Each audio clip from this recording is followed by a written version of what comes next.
కృపా సత్య సంపూర్ణుడైన ప్రభువైన యేసు నామములో శుభములు పలుకుతూ, ఇది నాన్న కొంత బంగారు పెరగలో కొన్ని ఆధ్యాత్మిక ఆత్మీయ విషయాలు చెప్తూ, లోక విషయాలు కూడా కొన్ని మెళకువలు తెలుపుతూ, మరి ఒక చక్కని అంశాన్ని చెప్పాలని కోరుకుంటున్నాను.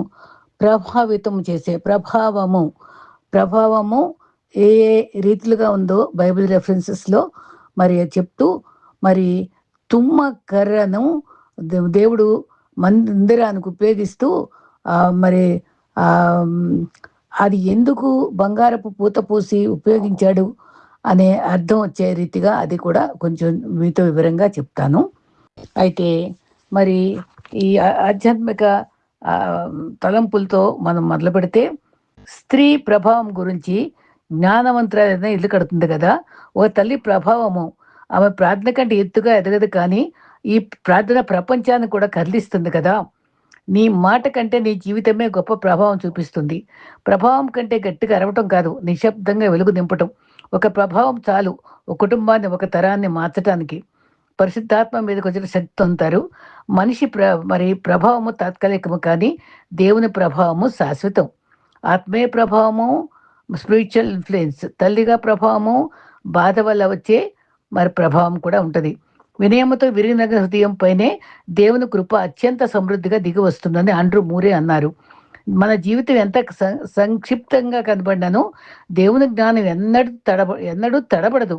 ఆయన మన జీవిత ఆరంభం నుంచి అంతం వరకు సమస్తము స్పష్టంగా గ్రహిస్తారు. టోజర్ గారు చెప్పారు, మనల్ని పిలిచిన దేవుడు నమ్మదగిన వాడు గనుక మనం ఎదుర్కొంటున్న ప్రతి పోరాటంలో మనకు ముందుగా వెళ్తూ మార్గాలు సరళం చేస్తారని చార్లెస్ స్పర్జన్ అన్నారు. నలిగిన హృదయాలను, జీవితాలను దేవుడు సమకూర్చి ఆయన కృపచేత మరలా ఆశీర్వాదాలతో నింపుతారని ఎలిజబెత్ ఇలియట్ అన్నారు. క్రీస్తు అనుగ్రహించిన స్వాతంత్ర్యము మన స్వార్థం కోసం జీవించడం కాదు, కానీ ప్రేమతో, కృపతో ఇతరులు సేవించటకే ఇవ్వబడిన వరం అని చార్లెస్ స్పర్జన్ అన్నారు. అపవాది నీలో ఉన్న అంధకారాన్ని చూపించడానికి నిన్ను ఎన్నుకుంటాడు. దేవుడు నీ ద్వారా మాత్రం ప్రపంచమంతా వెలుగు నింపడానికి నన్ను సృజించాడు. మరి ఎవరితో సహవాసం చేయాలి? అన్యులతో సహవాసం చేయొద్దు, కోప చిత్తులతో సహవాసం చేయొద్దు, తొంట్రులతో సహవాసం చేయొద్దు, కానీ జ్ఞానులతో సహవాసం చేయాలి, దేవునితో సహవాసం చేయాలి. మరి దేవుడు మనల్ని ఆయన ఆత్మీయ సహవాసం చేయడానికే అది సమాధానకరమైనది కనుక పిలుస్తున్నాడు. లోకపు వెలుగులో నడుస్తూ మనసాక్షిని అపవిత్రం చేసుకోవడం కంటే పరిశుద్ధమైన జీవితం జీవిస్తూ చీకట్లో సరే దేవునితో కలిసి నడవటమే ఇష్టపడతానని జాన్ కాటన్ అని ఆయన చెప్పాడు. కోరుకుంటే దొరకనివి, కోట్లు ఇచ్చినా కొనలేనివి రెండు ఉన్నాయట. ఒకటి ఆరోగ్యకరమైన శరీరము, రెండు ఆలోచనలు లేని ప్రశాంతమైన మనస్సు. ఈ రెండు ఆలోచిస్తే, మన దేహము దేవుని ఆలయం కదా, మన శరీరాన్ని జాగ్రత్త కాపాడుకోవాలి. ఎవరి మనసు నీ మీద అనుకుంటుందో అది శాంతికరమైన జీవితంగా చేస్తాడు. అదే ప్రశాంతమైన మనసు అంటే. పేదరికమేమో అనుభవాన్ని ఇస్తుంది, విద్య ఇస్తుంది, కానీ పేదరికాన్ని మించినటువంటి గురువు లేడని ఒకడన్నాడు. అయితే నిశ్శబ్దంగా కష్టపడు, నీ విజయం పెద్దగా ఉండాలని, నీ గురించి మాట్లాడిన వాళ్ళు కూడా నీ గురించి మాట్లాడేలా చూసుకోవాలని ఒక భక్తుడు అన్నాడు. సొంత ఇంటి విలువ అద్దె కట్టేటప్పుడు, అన్నం విలువ ఆకలేసినప్పుడు, డబ్బు విలువ ఉద్యోగం లేనప్పుడు, ప్రేమ విలువ విడిపోయినప్పుడు, మనిషి విలువ దూరమైనప్పుడు, జీవితం విలువ వయసైనప్పుడు, వీటన్నిటినీ గ్రహించుకుని మనం దేవుని చిత్తంలో మన జీవితాలని కాపాడుకోవడం చాలా చాలా అవసరం. నువ్వు కోరింది ఇప్పుడే జరగాలని పట్టుబడకూడదు. కాలానికి అధిపతి ప్రభువే. నీకు ఏది ఎప్పుడు కావాలో ఆయన చూసి గమనించుకొని ఇస్తాడు. మన నిట్టూర్పులు కూడా వింటాడు. ఆయన కుదుకడ నిద్రపోడు. నమ్మకమైన మరి హృదయాలతో, సహనంతో కనుగొండాలి. కావాలనుకుంటే ఏది రాదు. రాసి పెట్టింది ఎలా ఉంటుందో దేవుని చిత్తంలో ఉంటుంది. రాదని కృంగిపోకూడదు, వచ్చిందని పొంగిపోకూడదు. అన్నీ జరిపించేది ప్రభువే. అబద్ధానికి అభిమానులు ఎక్కువ, నిజానికి శత్రువులు ఎక్కువట. తాను కష్టాల్లో ఉన్నప్పుడు కూడా నవ్వగలిగిన వారు ఆదర్శం, తాను ఆపదలో ఉన్నప్పుడు కూడా ఇతరులకు సహాయం చేయగలిగేవారే నాకు స్ఫూర్తి అని ఒకడన్నాడు. నిజమే కదా. అయితే ప్రభావము, ఉట్టి ప్రభావం గురించి మనం చెప్పుకుందాం. ఎంత చక్కటి మాటలు ఉన్నాయో బైబిల్లో. కీర్తనలు 63:2లో మరి ప్రభావం అనే మాటకి ఇంగ్లీష్లో strength, influence, power, high spirit, మరి ఫోర్సు స్ట్రెంగ్త్ అని అంటారనమాట. మరి 63:2 కీర్తనలో నీ బలమును నీ ప్రభావమును చూడవలనని పరిశుద్ధాలయములో ఎంతో ఆశతో కనిపెడుచున్నానని దావీదు పలికాడు. అది అపొస్తలులు శిష్యులు పెంతెకొస్తు నాడు ప్రభావముతో నింపబడ్డారు. దేవుని ప్రభావం చేత మనం కూడా ఆవరింపబడాలి. 1 సమూయేలు 4లో ఫిలిష్తీయులతో యుద్ధం చేసినప్పుడు ఇశ్రాయేలీయులు మందసం పట్టబడింది. అప్పుడు యాజకుడు ఏలి 98 ఏళ్ళాడు మందసం పట్టబడదని ఆ గొడవ చూసి గ్రహించుకొని వెంటనే మెడ వెనక్కి వాల్చేసి విరిగిపోయి వెంటనే అక్కడక్కడ చనిపోతాడు. కొడుకులిద్దరు కూడా చనిపోయారని వార్త వింటాడు. మరి ఆ ఒక కోడలు మరి ఈ వార్త వినగానే ప్రసవ వేదన కలిగి బాబును కొడుకును కని అమ్మ కొడుకు పుట్టాడంటే కూడా తను పట్టించుకోలే. అయ్యో మందసం పట్టుబడిందా అనే బాధ కలిగిందంటే ఎంత భక్తితో ఉంది చూడండి మందసం గురించి. వెంటనే తను చనిపోద్ది ఇకపోతే అని చెప్తూ చచ్చిపోద్ది. అంటే ప్రభావం పోయింది అంటది. నిజమే, మందసం ఉంటేనే ప్రభావం ఉంటుందని తను గ్రహించుకున్న గొప్ప వనిత. అయితే మరి ఇకపోతు అది అది బైబిల్లో చాలా ప్రాముఖ్యత కలిగిన మాట. మోకాళ్ళపై కుంగి చనిపోయింది కదా, ఇశ్రాయేల్ చెరబట్టుట తను సహించలేకపోయింది. ఇంకొక సందర్భంలో న్యూ టెస్టిమెంట్లో మార్కు 5:30లో క్రీస్తు ఆ పరిచర్యలో ఉన్నప్పుడు 12 సంవత్సరాల నుంచి రక్తస్రావం గల స్త్రీ విశ్వాసంతో ఆయన వస్త్రం చెంగు ముట్టినప్పుడు నా ప్రభావం బయలు వెడలింది అని చెప్తాడు. ప్రభావము ఆయన వస్త్రాలపై ప్రభావం ఉంది. ముందు ఆ విశ్వాసమే గొప్పది.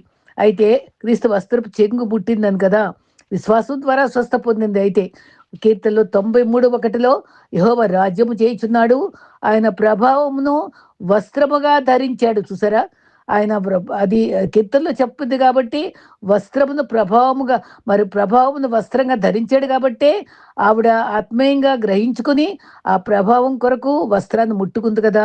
విశ్వాసం కూడా గొప్పదే. అదే ఆ స్త్రీలో ప్రవహించింది. యెషయా 11:10లో ఆయన మిశ్రమ స్థలము ప్రభావము కలది. ఇంకో మాట యెషయా 16:14లో కూలివ లెక్క ప్రకారము మోయాబీల ప్రభావము వారి స్వభావమును దేవుడు 3 సంవత్సరాలుగా అవమానపరచబడే ప్రభావం ఉంది. మరి దాని విలువ ఇచ్చే ప్రభావం కూడా ఉంది. యెహెజ్కేలు 3:23లో యెహోవా ప్రభావము కేబారు నది యొద్ద యెహెజ్కేలుకు కనబడిందట. అయితే హబక్కూకు 3:3లో ఆయన మహిమ ఆయన ప్రభావము భూమి అంతటా నిండి ఉన్నది. లూకా 6:19లో ప్రభావం ఆయన నుండి బయలుదేరి ఆయన్ను స్వస్థపరుచుండెను. చూసారా, క్రీస్తు ప్రభావం గొప్పది, అద్భుతాలు చేయగలదు. 2 దశలోనియ 1:6లో క్రీస్తు తన ప్రభావం కనపరచుచు అగ్ని జ్వాలల్లో కనపరుచుకున్నాడు. ఇలా ప్రభావం కనపరుచుకోబట్టే హెబ్రీ బాలుర్లో 4వ వ్యక్తి కనబడ్డాడు కదా. కీర్తన 138:4-5లో యెహోవా మహాప్రభావం కలవాడని భూరాజులు గానము చేసెదరు. అది అక్కడ దావీదు గానం చేశాడు, ఇక్కడ మరి భూరాజులు కూడా గానం చేశారని ఇక్కడ చెప్పబడింది. కీర్తనలు 8:4-5లో నీవు నరమాత్రుడు జ్ఞాపకం చేసుకుంటూ ఎప్పాడేవాడు మహిమ ప్రభావముతో నీవు కిరీటం ధరింపచేసి ఉన్నావు. కీర్తనలు 90:16లో వారి కుమారులకు నీ ప్రభావము చూపించు దేవా అని చెప్పాడు. అయితే రోమా 1:5లో ఆయన శక్తి ప్రభావముతో నిరూపించబడింది. హోషియా 1:11లో యూదా వారు ఒక నియమించుకుని ఆ రాజు మహాప్రభావముతో బయలుదేరుదురు. చూసారా ఎంత చక్కగా ప్రభావం అనే మాట రాయబడిందో. ఈ గొప్ప దేవుని ప్రభావం మనపై ఆవరించబడినచో మనము ఆత్మజాలులుగా నిలిచి అనేకులను ప్రభావితం చేస్తాం. మోషే కాలంలో 7 సందర్భాల్లో మరి ప్రభు మోషేకి జవాబు ఇచ్చాడు. కానీ మాంసం కావాలని, పూరేళ్ళు కావాలని విసుక్కున్నప్పుడు మోషేకి చాలా కోపం వచ్చింది. నేను వీళ్ళందరూ కన్నానా, నన్ను పోషించమని ఎలా అడుగుతారేంటి నన్ను దేవుని దగ్గర విసుక్కుంటూ. మరి ఇశ్రాయేలీలో బలహీనత యొక్క ప్రభావం వల్ల అలా మాట్లాడే, కానీ ఆయన ఎంతో సాత్వికుడు. అయితే సహవాసం వల్ల మనం ఒక్కోసారి ఆ ప్రభావాన్ని మనం దుర్వినియోగం చేసుకోకూడదు. క్రీస్తు ప్రభావం వల్ల ప్రభావితం అనేకులు దేవుని రాజ్యం కట్టడానికి ప్రయత్నం చేయాలి. దేవుని దగ్గరగా ఉన్నప్పుడు ఆయన ప్రభావితం చేయబడతాం. నిండుకుండా తొణకదు. తెలిసి తెలియని వారు అవిశ్వాసులుగా ఉంటారు. స్థిరత ఉండదు. ప్రభువు కార్యములందు ఆసక్తితో స్త్రీల్లో కదలవారిగా ఉండాలి. అంటు కట్టబడి జీవించాలి. ఈ రకంగా తుమ్మ చెట్టు లాంటి మనలాంటి పనికిరానటువంటి తుమ్మ చెట్టునే ఆయన తీసుకుని బంగారు తాపడం చేసి మరి బలిపీఠం కట్టడానికి వాడుకున్నాడు. అంటే ఆయన ప్రభావం ఎంత గొప్పది. అది తుమ్మ కర్ర మరి దేవుని కొరకు ప్రభావితం చేయబడి ఘనంగా వాడబడి మనల్ని ఘనహీనులని ఘనమైన పాత్రగా చేసి ఆయన మహిమ కొరకు వాడుకున్నాడని తుమ్మ చెట్టు గురించి కొంచెం తెలుసుకుందాం. మరి అది బలిపీఠం కట్టబట్టడానికి 4 రకాలుగా తయారు చేయబడింది. మట్టితో పొదిగింపబడింది, రాతితో పొదిగింపబడింది, తుమ్మకర్రలు రాగి రేకులతో పొదిగింపబడింది. ఫైనల్‌గా తుమ్మకర్రలు బంగారపు రేకులతో తాపడం చేయబడింది. ఇది మనం చూద్దాం. మట్టి బలిపీఠం అయితే మట్టి వంటి విలువ లేని వారిని కూడా బలిపీఠంలో నిర్మించుకున్నాడు. కారు రాళ్లతో అంటే సాధన చేయకుండా నగిషి చేయకుండా ఉండే అచ్చంగా ఉన్నాయి రాళ్ళు అనమాట. వాటితో బలిపీఠం ఉన్నట్టుగా మన జీవితాలని మనం ప్రభావితం చేసి మార్చుకుని దేవుడు వాడుకుంటాడండి. చీప్ మెటీరియల్నే వాడుకుంటాడు. మనం కూడా అయోగ్యులమే, వాళ్ళని వాడుకోవడానికి ఇష్టపడతాడని ఈ అనుభవాలు మనకు తెలియజేస్తున్నాయి. తుమ్మకర్రలు చేయబడిన బలిపీఠము వివరణ ఏంటంటే, ప్రత్యక్ష గుడారంలో ఉన్న బలిపీఠము తుమ్మకర్రలతో చేయబడి ఇత్తడితో కూడా పూత పోయబడుతుంది, పొదిగించబడుతుంది. బంగారు పూత కూడా చేయబడుతుంది. బలిపీఠకు సంబంధించిన మోతకర్రలు కూడా తుమ్మకర్రలతో చేయబడతాయి. ఆ పొడుగ్గా ఉండే కర్రలు మోసే కర్రలు కూడా 4 హుక్స్ కూడా, ఆ రింగులు కూడా బంగారంతో తుమ్మకర్రలతోటి చేయబడి బంగారంతో పూత పోయబడిందంట. ఆ మందసం కూడా దేవదారుమాను కానీ టేక్ కానీ అలాంటి ఏం వాడల, తుమ్మకర్రనే ఉపయోగించుకున్నాడు. ఎంత గొప్ప దేవుడండి! తుమ్మకర్ర ఎందుకు చేశాడు? మరి విలువ రాళ్ళైతే మరి తుమ్మకర్ర వాడబడింది. ఇళ్లలో మనం తుమ్మ చెట్టుని పెంచుకోం. పొరపాటు కూడా పెంచినా మనం నరికేసి పడేస్తాం. ఇంటి ముందు కూడా తుమ్మ చెట్టు ఉంటుంది. వేప చెట్టు ఉంచుకుంటాం కానీ తుమ్మ చెట్టు ఎప్పుడు ఉంచుకోము. తుమ్మ చెట్టుని ఎవ్వరు చూడరు. మరి పూర్వము ఇష్టమైన వాళ్ళ తెల్లవారుజామున మొఖం చూస్తే, తుమ్మ చెట్టు మొఖం చూస్తే అరిష్టమని దాన్ని చాలా అసహించుకుంటారు. తుమ్మ చెట్టును ప్రేమించలేరు. తృణీకరించబడి అసహించుకోబడిన చెట్టు. ఆ చెట్టుపై దేవుని దృష్టి పడింది మనలాంటి వారి మీద, ఎందుకు లేని వారి మీద. అందుకనే కొరింథీయులో చెప్తాడు కదా, బలహీనులను వెర్రివాళ్ళనే దేవుడు ఎన్నుకుంటాడు, గొప్పవారిని సిగ్గుపరచడానికి ఘనహీనులను ఎన్నుకుంటాడు కదా. అలాగే తుమ్మ చెట్టును ఎన్నుకున్నాడు. మన జీవితం చెట్టు వలె ఉన్నదా? క్రీస్తు కావాలి కోరుకుంటున్నాడు. తుమ్మ చెట్టు కర్రతో మందసం వాడుకుంటున్నాడు. చేపలు పట్టి జాలరుగా, మనుషులు పట్టి జాలరుగా చేసేసాడు కదా వాళ్ళని. నిర్గమాకాండ 37:1 బెసయేల్ అని ఆయన తుమ్మకర్రతో మందసం చేశాడు. అది మోషేకేమో కొలతలన్నీ ఇచ్చాడు. 25 నిర్గమాకాండం 25:10 మోషేకి ఎలా చేయాలి, పొడవెట్ల వెడల్పెట్ల కొలతలన్నీ చెప్పాడు. బెసయేలు చాలా నేర్పరి. ఆయన ఎన్నుకొని ఆయనకి అన్నీ కూడా మోషే చెప్పి చేయిస్తాడనమాట.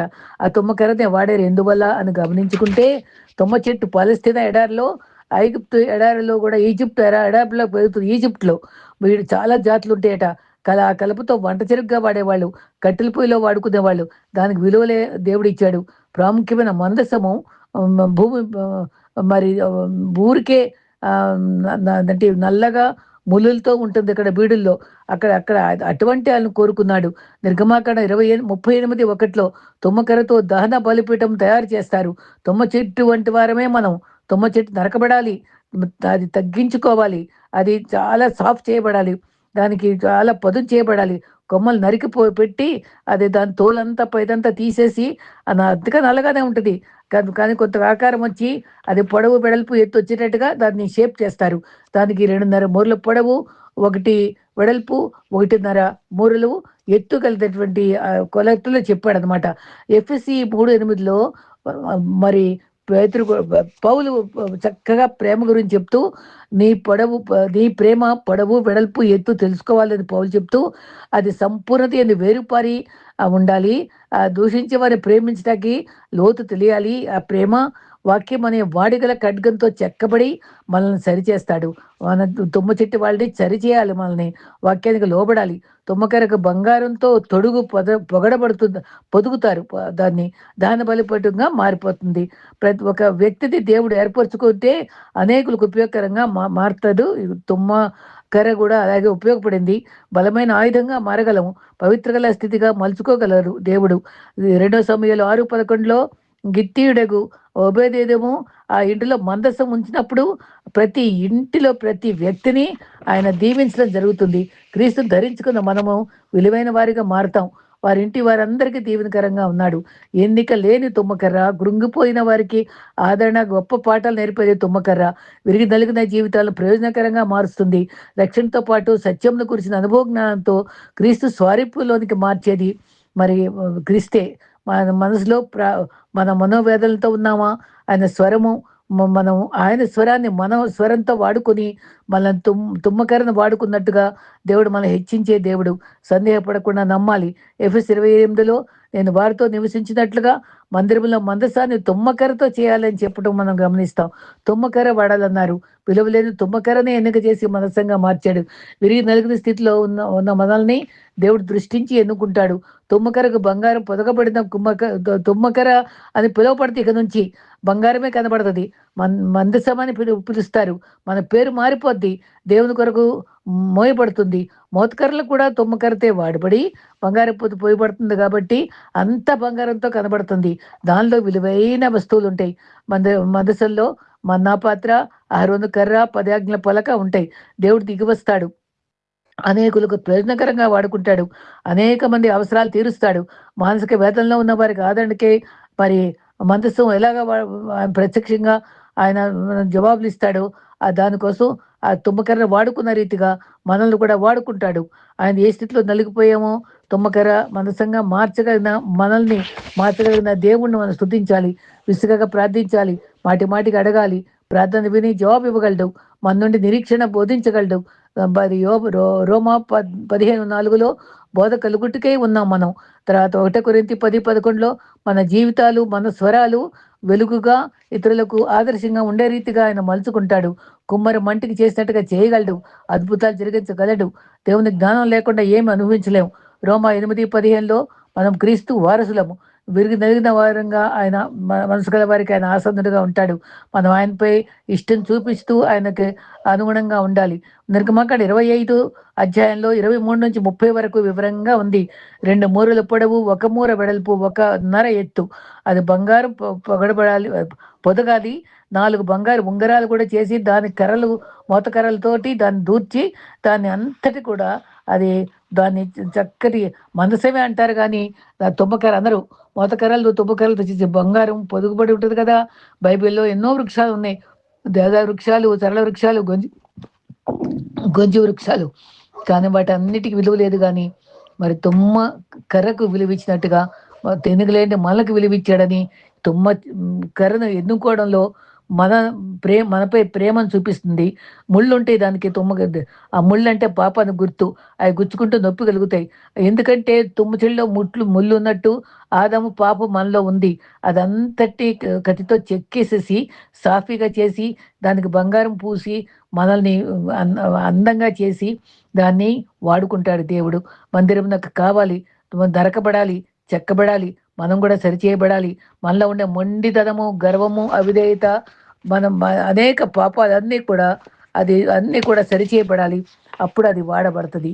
అది ఆయన యొక్క రక్తంతో పైన బంగారం వంటి రక్తంతో పూయబడి దాని మోతకరాలతో సహా అదంతా మందసం అనే పేరు మనకి మార్చబడుతుంది. అనే బంగారం కనిపిస్తుంది. గులాబీ కూడా ముళ్ళు ఉంటాయి. పువ్వు అందమైందే కానీ దానికి ముళ్ళు ఉంటాయి. మరి అదే రీతిగా ఇక్కడికి కూడా తుమ్మకర కూడా ముళ్ళు ఉంటాయి. దాన్ని సరిచేసుకొని దేవుడు వాడుకుంటాడు. మరి దేవుని యొక్క పాదాలు అపరించి పాదాలు బంగారం అనమాట. క్రీస్తు బంగారు పాదాలు. మరి మాకు ఘనత రావాలంటే ప్రభు మనపైకి రావాలి. మరి తుమ్మకరపై బంగారు పొదగబడినట్లుగా మనపై ఆయన ఆత్మ కుమ్మరించాలి. ఆయన రక్తం ప్రోక్షించబడాలి. బల్ల మోయుటకు మూతకర్రలు, తుమ్మకరపై బంగారం ప్రోక్షించబడింది. ఉంగరాలు కూడా ప్రతి పార్టీ కూడా అదంతో అద్భుతంగా చేయబట్టం మనకి ఆశ్చర్యకరంగా ఉంటుంది. నిజంగా ఎన్నికలేంటో మనల్ని మరి ఎన్నుకున్న రీతిని బట్టి మన ఘనతకు మనల్ని వాడుకోవడం బట్టి దేవుని ఎంతగానో స్తుతించాలి. ఈ సందేశాన్ని బట్టి తుమ్మకర్ర వంటి నువ్వు విలువైన బంగారు పూతతో నన్ను సంరక్షించి మరి నన్ను ఇంత విలువైన పాత్రగా చేసావా ప్రభు అని మనం స్తుతించాలి. బంగారం మరి దాంట్లో ఉండే పాత్రలు కూడా ఉన్నాయి. సముఖపు రొట్టెలు పెట్టే పాత్ర ఉంది.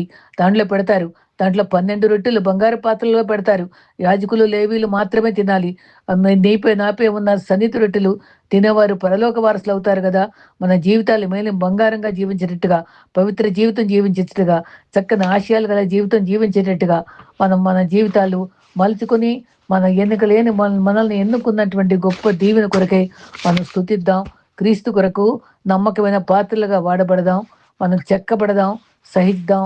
మన యొక్క బలహీనతలన్నీ చెక్కబడి క్రీస్తు కొరకు విలువైన పాత్రలుగా మార్చబడదాం. ప్రభు కృప మనతో ఉండుగాక. ఆయన ప్రభావము గ్రహించుకున్న వారమై మరి తుమ్మ కర్రపై క్రీస్తు ప్రభావం ఉంచి మనల్ని మలుచుకున్న రీతిగా ఈ 2 అనుభవాలు కూడా మనం ధ్యానిస్తూ ప్రభువులో ఇంకా లోతైన అనుభవంలో సాగిపోదాం. అట్టి కృప ప్రభు మనకు అనుగ్రహించుగాక. ఆమేన్.